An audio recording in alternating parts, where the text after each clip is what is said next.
Texas congressional candidate Wesley Hunt joins us now to talk about inflation and what it does to the vote coming up. Good morning. How are you, sir? Good morning. How are y'all doing today? We're doing well. We just ran down some of the numbers in advance of your appearance here in terms of the polls and the impact of inflation on people. And there's a bigger impact, at least reported by the individuals, demographically speaking, by minorities. And they are tired of it, and they believe that maybe it's time to start voting Republican. That's got to make you feel pretty good, right? That makes me feel great. And I want to say something as well, that this impact has actually had an impact on everyone, on all races, religions, colors, and creeds.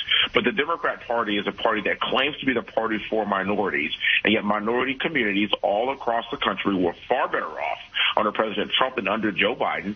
Black men and black women were employed at an all-time high. The unemployment rate for Hispanics was at the lowest that has ever been in recorded history, and in just 15 months, that vanished. And again, I'm always a big fan of our party, the Republican Party, because we believe that the rising tide raises the elevation of all ships. We were all better off because we are the party that's about a meritocracy, about doing the right thing for everyone, about having low regulation and low taxes and allowing everyone to prosper. So this past year has been ridiculous, and people of color are waking up. It's probably time, Does it take this, though? I want to ask you this. It's personal, I guess.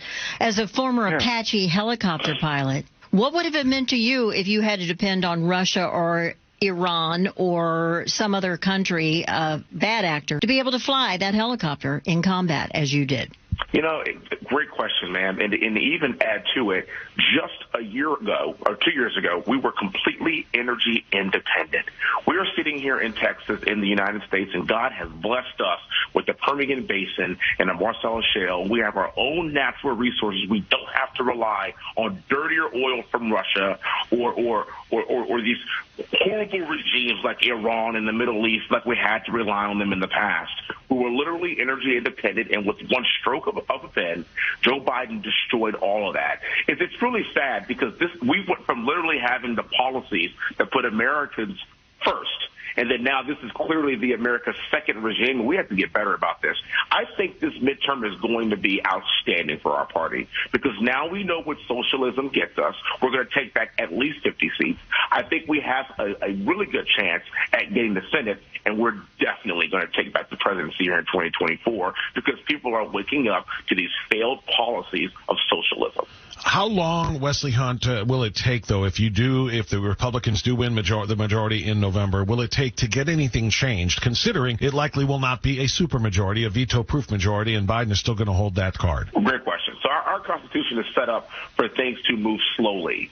And I think what we're going to do is we're going to have an opportunity to make a contract with our country to say, hey, we're going to do these 13 to 15 things, and we're going to get them done in the House, and then we're going to show the American people that we can stop the direction that we're heading right now. You're right.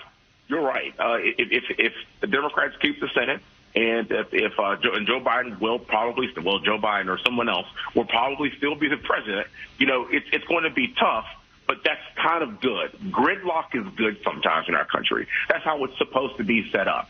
And then that gives us an opportunity to build on what we say we're going to do in 2022 and then go into the Senate and then go into the presidency in 2024 and then take back all three chambers. And then we can negotiate on our terms, which in my opinion are far more reasonable and far more rational than what we've seen in the last 16 months.